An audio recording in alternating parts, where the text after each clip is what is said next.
Olá, queridas irmãs, queridos irmãos, começamos mais um programa O Espírito da Letra, analisando a obra do Espírito André Luiz.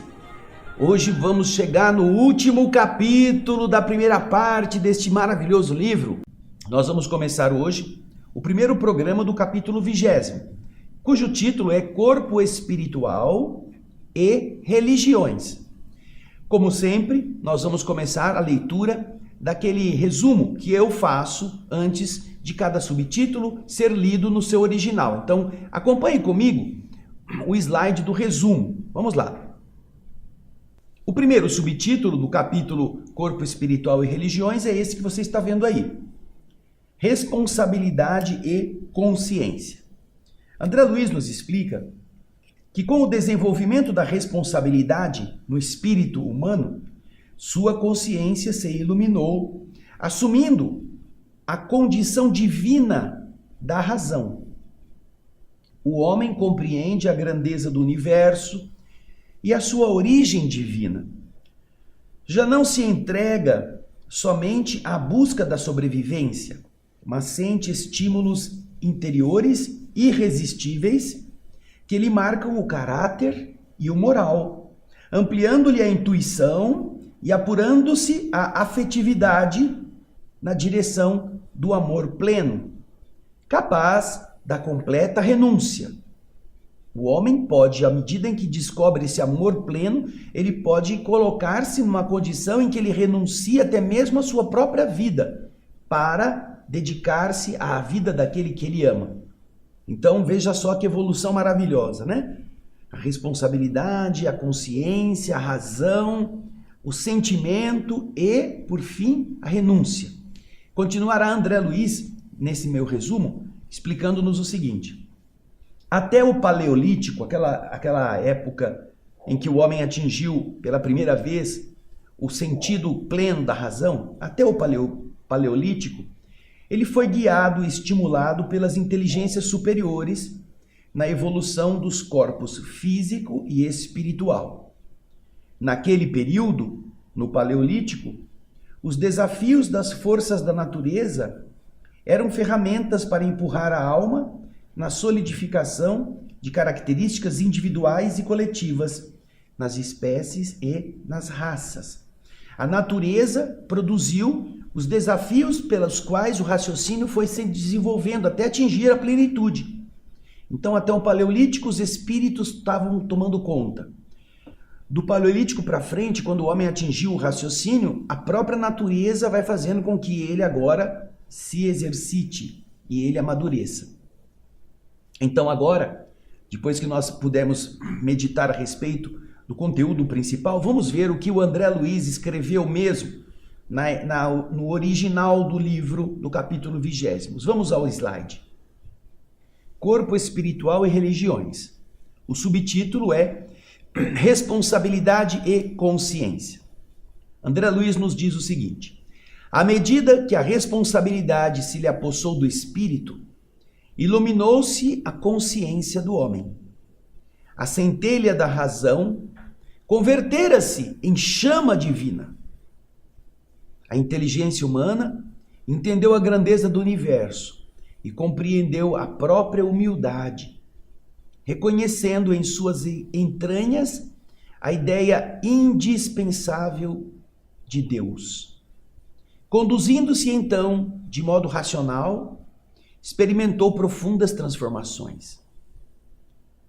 Nesse despertamento, o homem percebe que além das operações vulgares da nutrição, da reprodução, da vigília, do repouso, estímulos interiores indiscutíveis trabalham-lhe o âmago, a essência do ser, plasmando-lhe o caráter e o senso moral, em que a intuição se amplia segundo as aquisições de conhecimento, em que a afetividade se converte em amor, com capacidade de sacrifício, atingindo a renúncia completa. Até a época recuada do Paleolítico, interferiram as inteligências divinas para que o seu veículo físico se estruturasse, dotando-a com preciosas reservas para o futuro intenso, ou futuro imenso, envolvendo-a na luz da responsabilidade, conferiram-lhe o dever de conservar e aprimorar o patrimônio recebido e, investindo-a na riqueza do pensamento contínuo, entregaram-lhe a obrigação de atender ao aperfeiçoamento de seu corpo espiritual. Pode-se aceitar razoavelmente que até semelhante fase, os tremendos conflitos da natureza, em que se mesclavam a violência e a brutalidade, foram lançados à conta da evolução necessária para a discriminação dos indivíduos e agrupamentos, espécies e raças. Assim nós vamos entender que toda uma etapa vai sendo conquistada até chegar nesta área do Paleolítico, quando o homem então descobre que ele passa a ser responsável, ele precisa evoluir o próprio perispírito. Ele tem a necessidade de fazer isso, porque até então os espíritos foram trabalhando com ele para que ele chegasse a esse ponto. Mas a partir daí a consciência lúcida, a capacidade plena, ele passa a ser responsável. Interessante todo este projeto evolutivo, não é mesmo? Mas nós estamos falando, ele está recuando à época do Paleolítico, o homem da caverna, o Homo sapiens sapiens. Agora, o próximo subtítulo vem nos explicar sobre essa ligação com o mundo chamado religioso. Então, acompanhe comigo o resumo do subtítulo Atividade Religiosa. Veja aí na tela. Depois que se desenvolve o princípio de justiça e aflora o pensamento criador, o homem começa a perceber as leis divinas, colocando-se na condição de herdeiro e filho do Criador. Veja só. Então, ele vai desenvolver com o seu raciocínio o princípio da justiça e começa a perceber que ele também pode criar. E com isso, ele começa a entender as leis divinas e que ele é o destinatário dessas leis, como filho daquele que criou tudo. Aumenta a sua curiosidade, eleva a observação e se abre, com o tempo, para as revelações do céu. Sentia a necessidade de apurar o perispírito, embelezá-lo, melhorar seus princípios para além do círculo humano. Para isso, o pensamento pede orientação educativa para depurar-se do primitivismo ancestral. Para receber a influência divina, o homem precisa limpar-se da animalidade. E com isso, nasce a atividade religiosa, como uma higiene da alma, encaminhando o ser ao alimento psíquico no fenômeno da mentossíntese, por meio do qual ele elabora e emite ondas eletromagnéticas ao ambiente que o envolve e também recebe as influências exteriores advindas daqueles que o circundam. Desse modo, a ciência médica surgiria como tratamento ao corpo, enquanto que a religião conduziria as civilizações em seu necessário refinamento espiritual, no caminho da inspiração e da disciplina, orientando a evolução do corpo espiritual.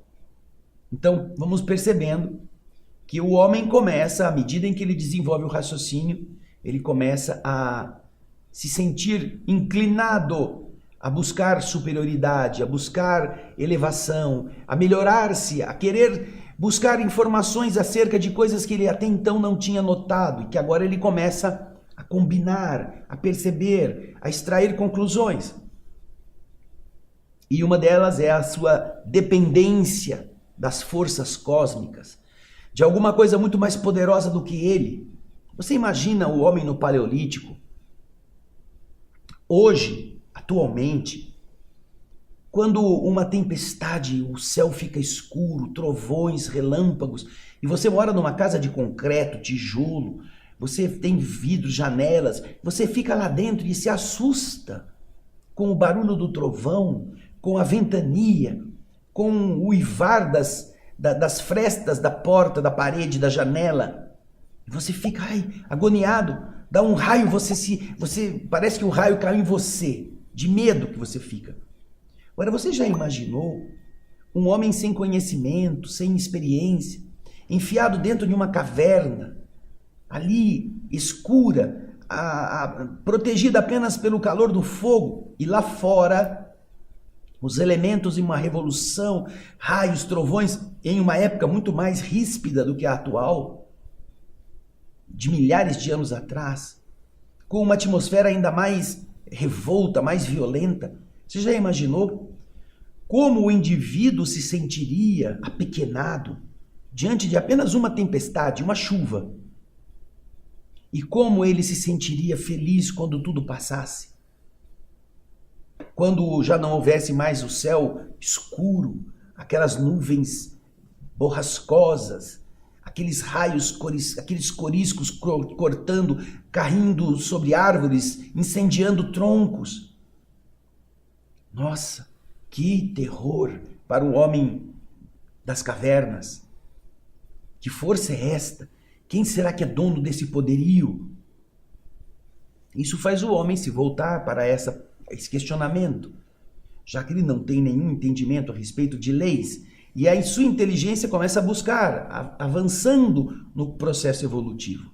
E ele percebe então que existe uma coisa maior que ele, da qual ele depende para poder ter tranquilidade, ter a sua vida protegida. Essas forças superiores então surgem no seu caminho como alguma coisa que ele precisa se aliar, ou ele precisa conquistar, e ele vai com isso transformando aquilo que era apenas um amedrontamento numa relação. E a gente vai encontrar essa relação em forma de oferendas, de danças, de rituais, para conquistar essa proteção generosa. Então, nós estamos observando que surge, a partir daí, uma ligação do ser pequeno com aquela origem de onde ele emana. E ele então nota que isso precisa ir melhorando, ele precisa ir, ao longo dos milhares de anos, sublimando isso até que ele atinja esta ligação em que a religiosidade, que é essa ligação do homem com essa força cósmica, pode ser mais intensa à medida que ele deixa de ser tão dependente das coisas do mundo, em que ele se depura. É muito interessante o raciocínio explicativo. Agora então nós vamos acompanhar a leitura deste subtítulo, que é a atividade religiosa. Acompanhem comigo no slide.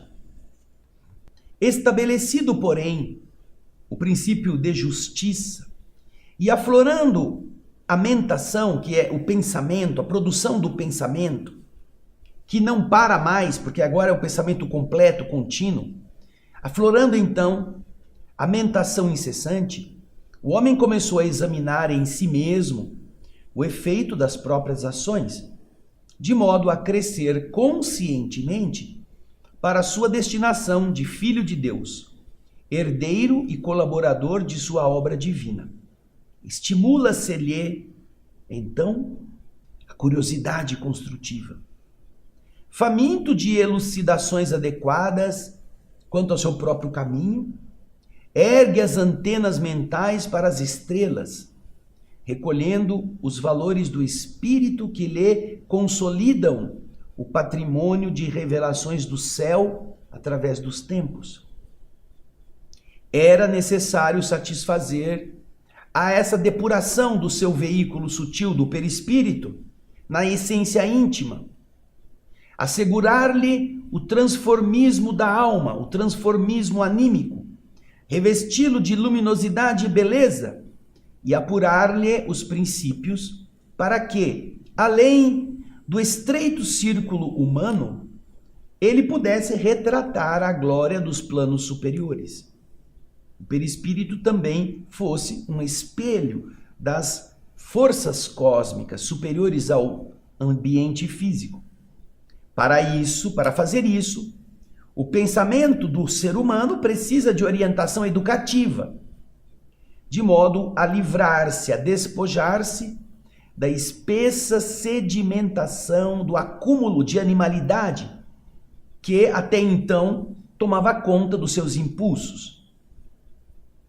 Exigia-se-lhe a depuração da atmosfera vital. Ele precisava limpar sua psicosfera, aquele ambiente onde a vibração demonstra a sua necessidade de evolução. Era preciso limpá-la. Imprescindível a assimilação da influência divina. Quanto mais estamos recobertos de preocupações vulgares, mais distantes são as nossas ligações com as coisas superiores. Para que nós possamos recebê-la de outra maneira mais direta, precisamos nos limpar vibratoriamente. E então, a atividade religiosa nasceu como um Instituto Mundial de Higiene da Alma, traçando ao homem diretrizes à sua nutrição psíquica, ao alimento psíquico, de vez que, pela própria transpiração, ele exterioriza os produtos que elabora na usina mental em forma de eflúvios eletromagnéticos e ondas eletromagnéticas, nos quais estas ondas permitem que se corporifiquem os movimentos, os reflexos dominantes, influenciando o ambiente à sua volta e sendo influenciado pelo ambiente. Então, o homem passa a emitir ondas e receber ondas. E estas ondas caracterizam o seu estado interior e ajudam outros também a se sentirem abastecidos. Então o homem começa a abastecer-se dessa forma fluídica, que eles chamam de mentossíntese. E aí ele continua, André Luiz, nos explicando. A ciência médica, rica de experimentação e de lógica, iria surgir para corresponder às necessidades do corpo físico. Porém, a tarefa religiosa viria ao encontro das civilizações plena de inspiração e disciplina, patrocinando a orientação do corpo espiritual em seu necessário refinamento. Enquanto a ciência médica trataria do corpo, e este desenvolvimento vai se dando lentamente através das plantas, de procedimentos experimentais, na diminuição da dor física, a religião começa a surgir como um refinamento do espírito. A ligação com as forças cósmicas, a beleza das noites estreladas, a ligação com seres invisíveis que continuam a ajudar o ser humano e ele começa a perceber.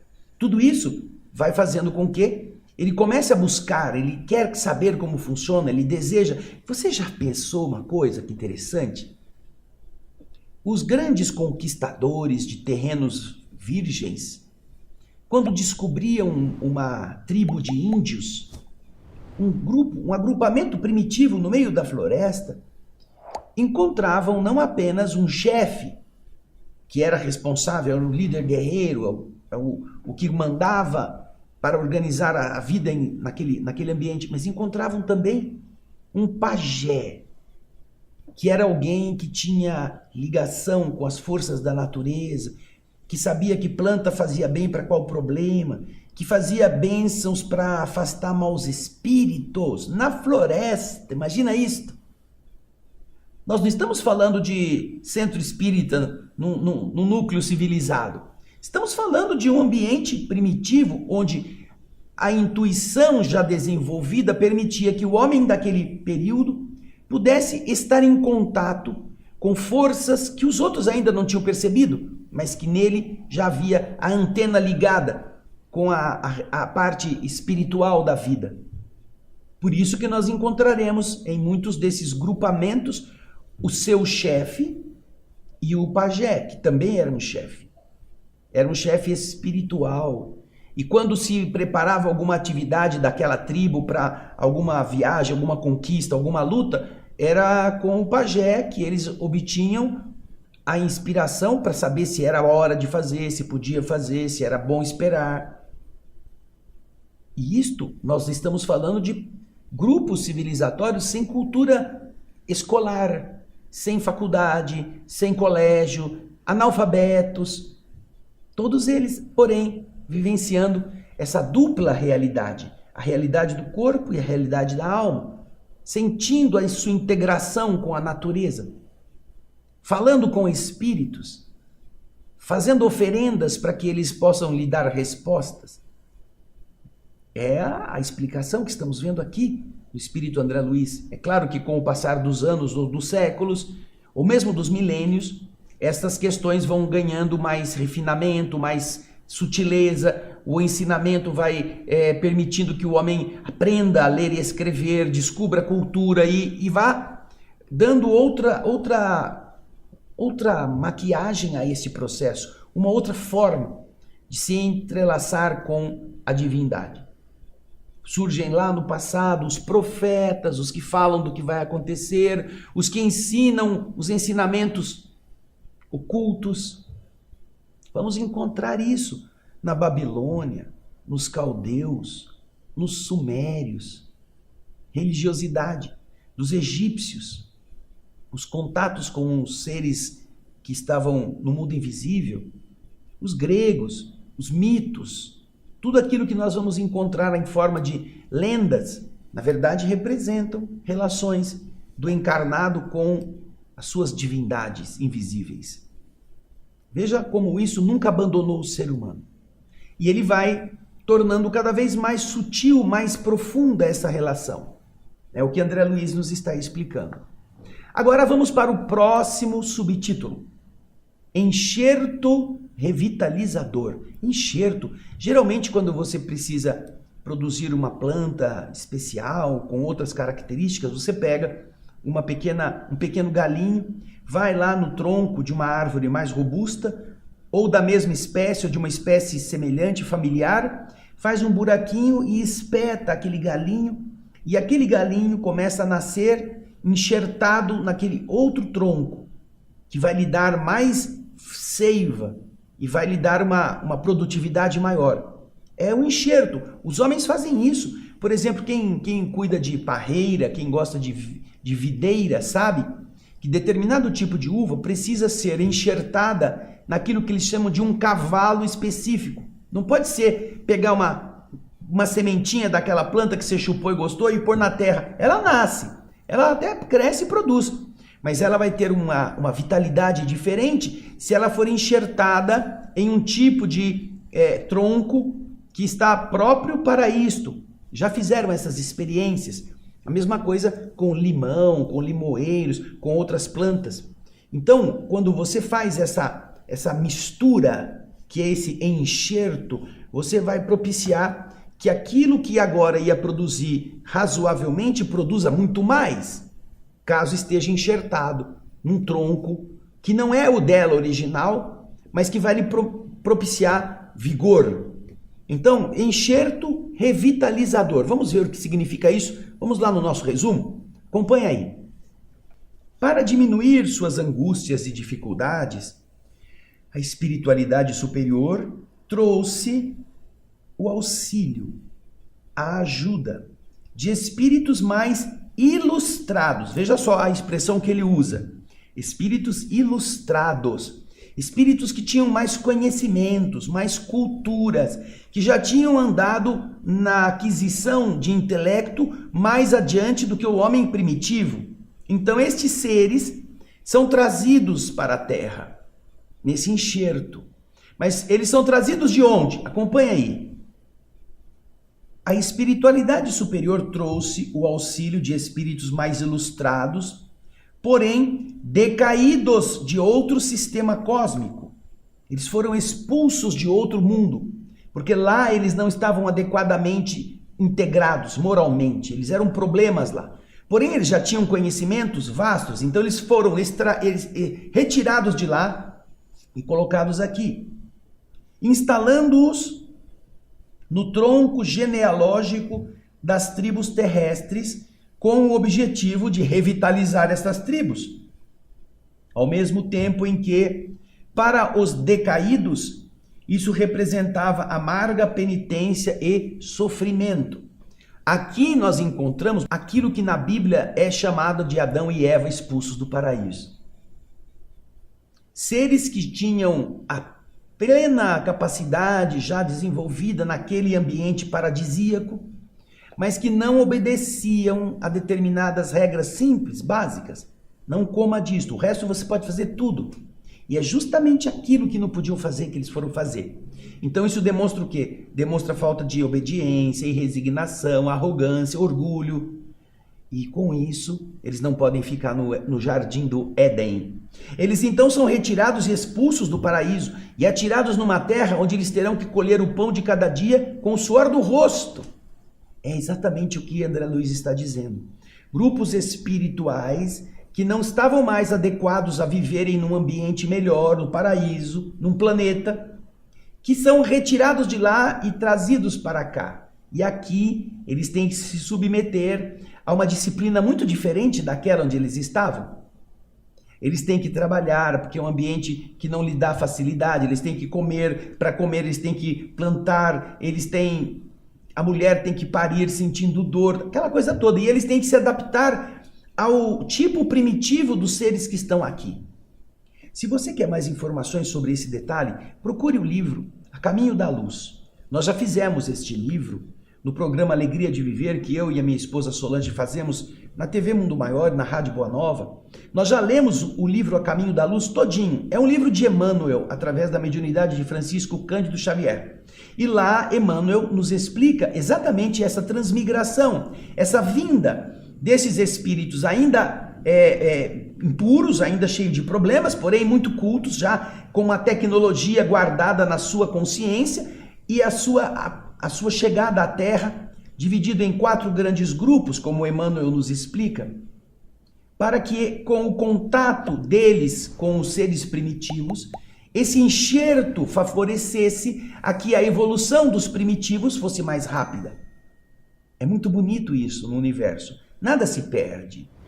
Quem não presta muito lá, porque não aprendeu direito, vem para cá. É a mesma coisa que você imaginar um professor que precisa abandonar uma sala de aula. E então, aquele aluno que era o melhor aluno, ele é chamado a substituir naquilo que ele pode, aquele professor. Ou então, aquele aluno que é problemático, que não pode mais estudar naquela sala porque ele só dá trabalho, é levado para uma outra sala onde tem muita gente analfabeta que não sabe nada, e ele então é chamado a ensinar o que ele sabe para aqueles que estão ali que sabem menos. Com isso, ele vai entender o que significa dar aula, como é difícil, e ao mesmo tempo aqueles que estão lá que não sabem nada vão começar a aprender aquilo que ele já sabe.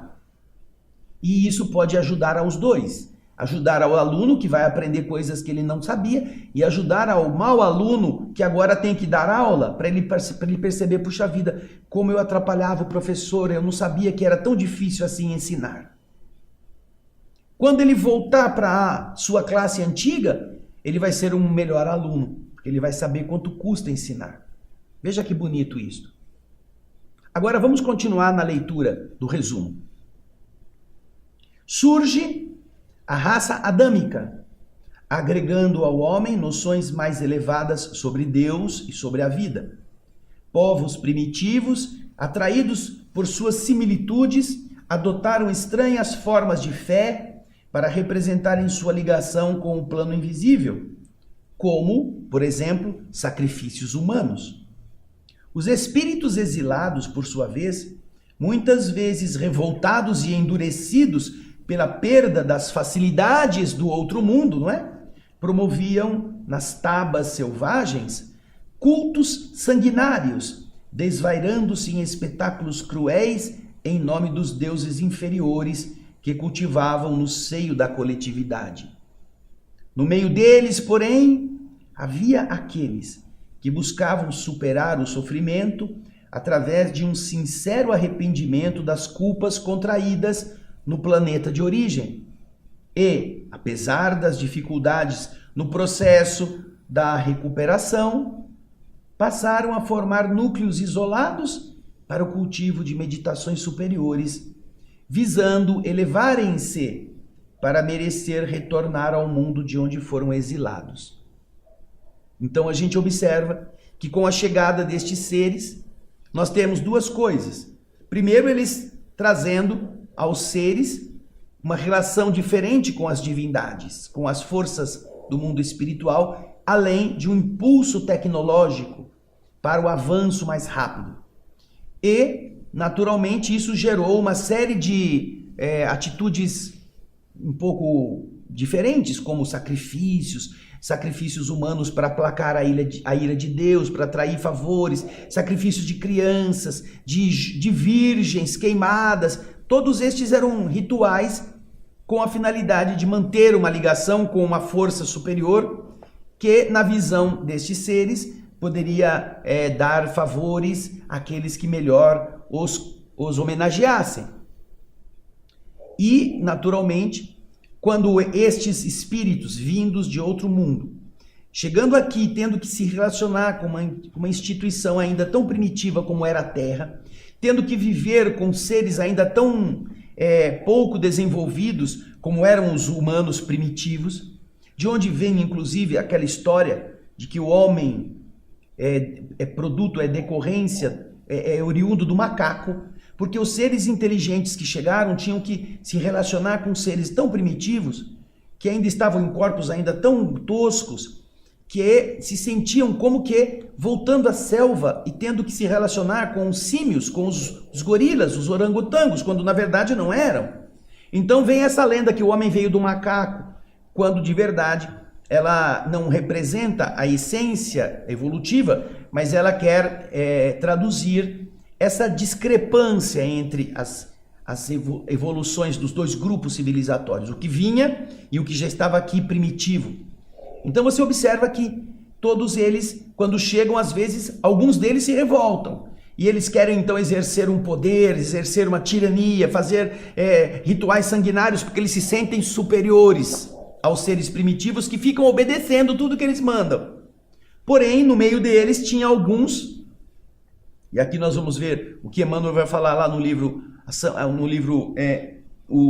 A Caminho da Luz, que os egípcios eram os mais elevados deste grupamento. E eles então começam a se unir em grupos para meditar, para melhorarem e com isto poderem voltar ao planeta de origem. Mas agora a gente vai ler o que o Espírito André Luiz escreveu nesse subtítulo. Acompanhe comigo na tela o slide oficial, o slide do livro. Vamos lá. Enxerto revitalizador. Nesse sentido, a espiritualidade sublime amparando o homem jamais lhe menosprezou a sede de consolo e esclarecimento. Quando mais angustiosos se lhe esboçavam os problemas da dor, com a guerra íntima entre razão e animalidade, grande massa de espíritos ilustrados, instruídos, porém decaídos de outro sistema cósmico, renasceu no tronco genealógico das tribos terrestres, como um enxerto revitalizador, embora isso representasse para eles amarga penitência expiatória. Constituiu-se desse modo a raça adâmica, instilando, propondo no homem renovadas noções de Deus e da vida. Levantam-se organizações religiosas primordiais, povos nômades, aqueles que andam errantes, e agrupamentos escravizados ao solo por extremado gregarismo, aquilo que faz o indivíduo viver em bando, adotaram as mais estranhas formas de fé, a se emoldurarem, a se demonstrarem através da barbárie natural, através do intercâmbio fragmentário com o plano extrafísico. Os espíritos exilados, presos à rede de formação orgânica primitiva dos corpos que agora eles tinham que usar, onde se lhes tecia o cárcere, que é o carro biológico, é a carne de um ambiente mais denso, mais rústico, ainda profundamente primitivista, estes indivíduos, muitas vezes revoltados e endurecidos, aliavam-se às tabas, às malocas selvagens, em cultos sanguinários e indescritíveis, desvairando-se nos mais aviltantes espetáculos de crueldade, em nome dos deuses, com que fantasiavam as entidades inferiores do seu convívio doméstico. Alguns desses espíritos, porém, movidos de uma compunção, uma pressão obsessiva, entraram em fervoroso arrependimento das culpas contraídas naquele mundo aprimorado de onde eles vinham. Porque eles haviam errado lá. Para eles serem extraídos de lá, é porque eles não podiam ficar, tinham feito coisa feia, coisa ruim. E não obstante os embaraços, as dificuldades que criavam um obstáculo aos seus sonhos de recuperação, apesar das dificuldades, começaram instintivamente a formar núcleos isolados para cultivarem meditações superiores em sagradas tentativas de elevação. Então, arrependidos, eles queriam sair daquela condição primitiva onde eles estavam. E a partir daí, começaram a buscar caminhos de se melhorarem para, quem sabe, conseguirem o regresso. E agora a gente vai para o último subtítulo de hoje, que é a religião egipciana. Veja aí na tela. Depois de muitos milênios nesse desenvolvimento, aparecem no mundo grupos como a China ancestral, a Índia védica, o Antigo Egito e outros que se perderam, nos quais a religião é ciência moral de aperfeiçoamento para a elevação da mente à consciência cósmica, à consciência superior. O Egito foi o mais avançado nesse aspecto. E neste subtítulo, André Luiz passa a detalhar as suas grandezas morais. André Luiz vai explicar então como a religião egipciana foi superior na época. Vamos então agora acompanhar o que André Luiz escreveu. Vamos lá? Depois de longos e perseverantes, demorados milênios de luta espiritual, surgem no mundo, como grupos por eles organizados, a China pré-histórica, a Índia védica, o Antigo Egito e civilizações outras que se perderam no abismo das eras, nos quais a religião assume aspecto enobrecido como uma ciência moral de aperfeiçoamento para a mais alta ascensão da mente humana à consciência cósmica. Dentre todos, desempenha o Egito uma missão especial, organizando escolas de iniciação mais profunda, em obediência aos requisitos da crença popular, herdeira intransigente daquelas fixações mitológicas, os egípcios mantêm o sacerdócio, cultos diversos a deuses vários, porque o povão da época precisava disso, né? Nas manifestações esotéricas dos templos abertos ao povo. Ele mantém aquela mesma visão anterior. O lar e a escola, a agricultura e o comércio, as indústrias e as artes possuem gênios especiais que tomam conta destas profissões, destes ambientes civilizatórios, em nome da convicção comum, da convicção vulgar. Então, eles põem deuses para isso, para aquilo, para aquele outro. Porém, olha só, porém, quando se fala da intimidade do santuário, onde os próprios sacerdotes, eles cultuam sua fé, o monoteísmo, crença no Deus único, dirige a implantação da fé.